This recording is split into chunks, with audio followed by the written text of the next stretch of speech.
আপনাকে যদি মাসে ১০ কোটি টাকা বেতন দেয়া হয় শুধুমাত্র একটি কাজ করার জন্য, তাহলে কি আপনি কাজটা করবেন? কাজটি হলো শুধু একটা লাইট হাউস পাহারা দেয়া। আপনার কি সাহস আছে এই কাজ করার? এখানে আপনার উপর নজর রাখার মতো কোনো বস থাকবে না।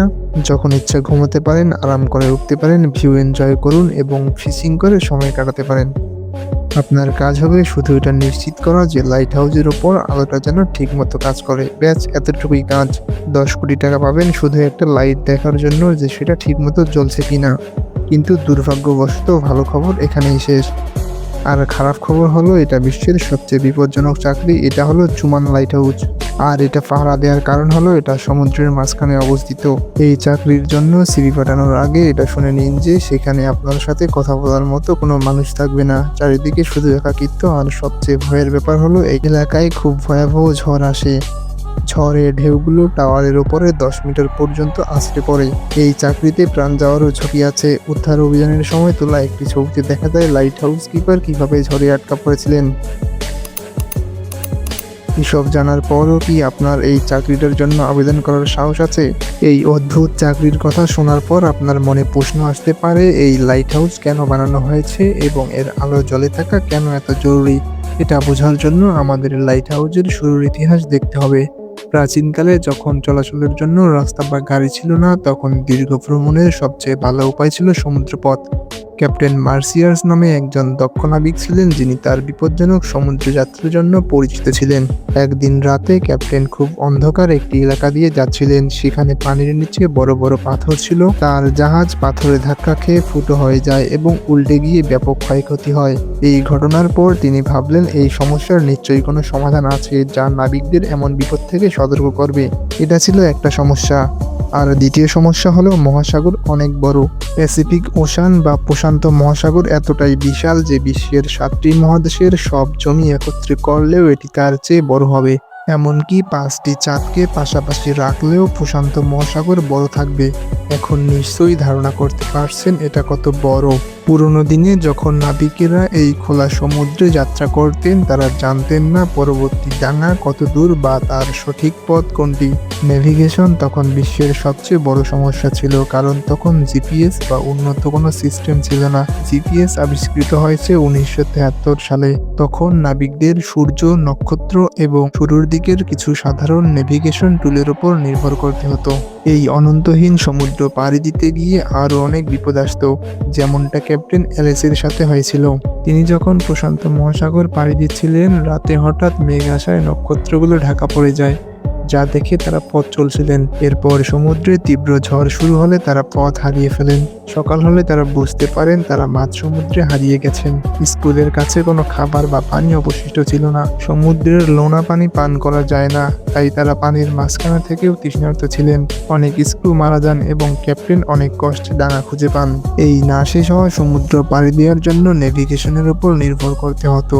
আর এই কারণেই আরও ৩-৪টা বিপদ আসতো, যেমনটা ক্যাপ্টেন এলিসের সাথে হয়েছিল। পুরোনো দিনে যখন ক্যাপ্টেন তার স্ক্রুদের নিয়ে প্রশান্ত মহাসাগর পাড়ি দিচ্ছিলেন, রাতে হঠাৎ মেঘ চলে আসে, যার ফলে নক্ষত্রগুলো ঢাকা পড়ে যায়, যা দেখে তারা পথের হদিস পাচ্ছিলেন না।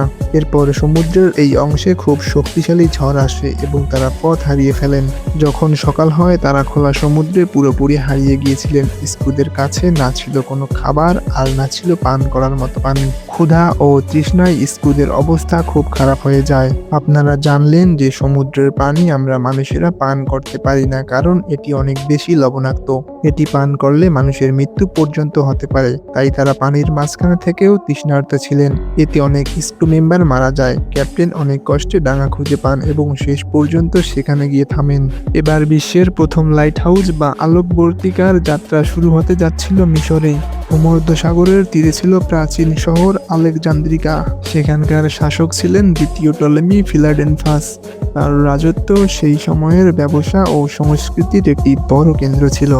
কিন্তু এই রাজ্যের জন্য সবচেয়ে বড় সমস্যা ছিল এর ভৌগোলিক অবস্থান। আপনারা যদি এই ছবিটি মনোযোগ দিয়ে দেখেন তবে বুঝতে পারবেন শহরের কিনারায় যাওয়ার জন্য একটি বিশেষ পথ দিয়ে যেতে হতো। এর পাশে দেখুন কত পাথর আছে। যখন বাণিজ্যের জাহাজগুলো রাতের বেলা এই জায়গা দিয়ে দ্রুত গতিতে যেত তখন সেগুলো পানির নিচে থাকা ধারালো পাথরের সাথে ধাক্কা খেয়ে জাহাজগুলো ডুবে যেত এবং তাদের মালামাল নষ্ট হয়ে যেত, যার ফলে রাজ্যের অনেক বড় ক্ষতি হচ্ছিল। রাজা টলেমি তার রাজ্যের সামুদ্রিক বাণিজ্য পথের নিরাপত্তার জন্য সেই সময়ের দক্ষ এবং প্রতিভাবান স্থপতি সোএস্ট্রাটাসকে ডেকে পাঠান এবং এর সমাধানের জন্য সাহায্য চান। দুজনে মিলে একটি অসাধারণ পরিকল্পনা করেন, একটি বিশাল আলোর মিনার তৈরি করা যা জাহাজগুলোকে নিরাপত্তার দিকে পথ দেখাবে এবং একই সাথে পানির নিচের বিপদ সম্পর্কে সতর্ক করবে।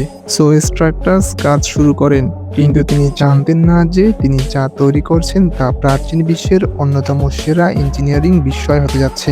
The ফারোস of আলেকজান্দ্রিকা। আলেকজান্দ্রিকার উপকূলে ফারোস দ্বীপের উপর এই লাইট হাউসটি আকাশচুম্বী উচ্চতায় পৌঁছে গিয়েছিল। এর উচ্চতা ছিল 384 ফুট এবং এটি সাদা মার্বেল পাথর দিয়ে তৈরি হয়েছিল। এই লাইট হাউসের উপর একটি বিশাল আগুন জ্বলত, সেখানে সবসময় তেল ও কাঠের যোগান দেওয়া হতো।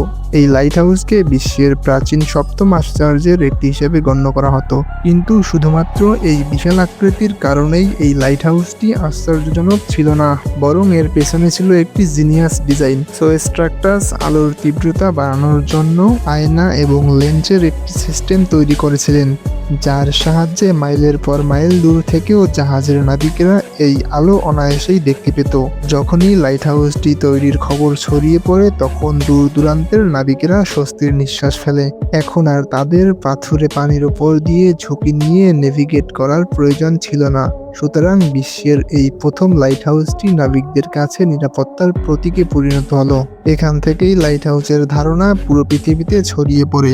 প্রথমে এই লাইট হাউসগুলো সমুদ্রের কিনারায় তৈরি করা হতো, কিন্তু সময়ের সাথে সাথে যখন বিশ্বজুড়ে বাণিজ্য অনেক বেড়ে গেল তখন সমুদ্রের ব্যস্ত বাণিজ্য পথের মাঝে মাঝে সেখানে পাথর পানির খুব কাছাকাছি থাকতো এবং জাহাজ ডুবে যাওয়ার ভয় থাকতো।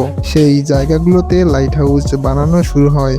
এই কারণেই সমুদ্রের মাঝখানের বিভিন্ন জায়গায় আপনারা এই লাইট হাউসগুলো দেখতে পান। শুরুতে এই লাইট হাউসগুলোতে আগুন জ্বলতো, কিন্তু প্রতিদিন কাঠ, তেল বা কয়লা ব্যবহার করা খুব একটা সুবিধাজনক ছিল না। এরপর মোমবাতি, গ্যাস ল্যাম্প এবং অয়েল ল্যাম্পের ব্যবহার শুরু হয়, কিন্তু আগুনের আলো খুব একটা উজ্জ্বল হতো না।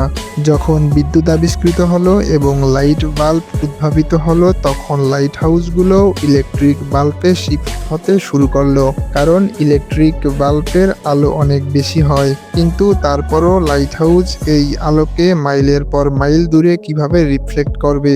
এর উত্তর হলো এই লেন্সগুলো। 1800 সাল পর্যন্ত রিফ্লেক্টরগুলোকে আলোর উৎসের পেছনে লাগানো হতো, কিন্তু সেই সময়ের ইঞ্জিনিয়াররা জানতে পারেন যে লেন্সকে যদি আলোর সামনে রাখা হয় তবে আলোকে আরো বেশি ফোকাস করা সম্ভব। কিন্তু সমস্যা ছিল যে লেন্স যত মোটা হতো আলো তত কম হতো। এখানে সমাধান নিয়ে আসলেন ফরাসি পদার্থবিদ এবং ইঞ্জিনিয়ার ফ্রেজনেল। তিনি লেন্সকে একদিকে যেমন পাতলা করে দিলেন তেমনি এর ডিজাইন এমনভাবে করলেন যাতে সব আলো একটি নির্দিষ্ট পয়েন্টে ফোকাস করে। এই পদ্ধতিতে ছড়িয়ে থাকা আলোকে একটি নির্দিষ্ট দিকে পাঠানো সম্ভব হতো। বর্তমানে বেশিরভাগ লাইট হাউসে ফ্রেজনেল লেন্স ব্যবহার করা হয়। এই আবিষ্কার লাইট হাউসকে বৈপ্লবিক রূপ দেয় এবং আলোকে মাইলের পর মাইল দূর থেকে দেখা সম্ভব হয়। এভাবেই লাইট হাউসের সাহায্যে জাহাজগুলো বিপদের কথা আগে ভাগেই জানতে পারত। তো ভিডিওর শুরুতেই আমি যে চাকরির কথা বলছিলাম, জোমান লাইট হাউসে থাকার জন্য 10 কোটি টাকা পাওয়া যাবে, যেখানে শুধু দেখতে হবে লাইটটা জ্বলছে কিনা।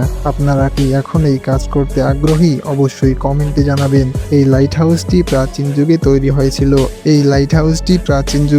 হয়েছিল এবং এটি পুরো বিশ্বের সামুদ্রিক বাণিজ্যের নিরাপত্তায় বিপ্লব ঘটিয়েছিল। তো বন্ধুরা, ভিডিওটি ভালো লাগলে লাইক করতে পারেন এবং ভিডিওটির কোন অংশটি আপনাদের সবথেকে বেশি ভালো লেগেছে সেটা আমাদের কমেন্টে জানাতে পারেন। আর আপনি যদি এরকম রহস্য, রোমাঞ্চকর আর ইন্টারেস্টিং ভিডিও দেখতে পছন্দ করেন তো চাইলেই আমাদের চ্যানেলটি সাবস্ক্রাইব করতে পারেন। এতক্ষণ পর্যন্ত সাথে থাকার জন্য ধন্যবাদ।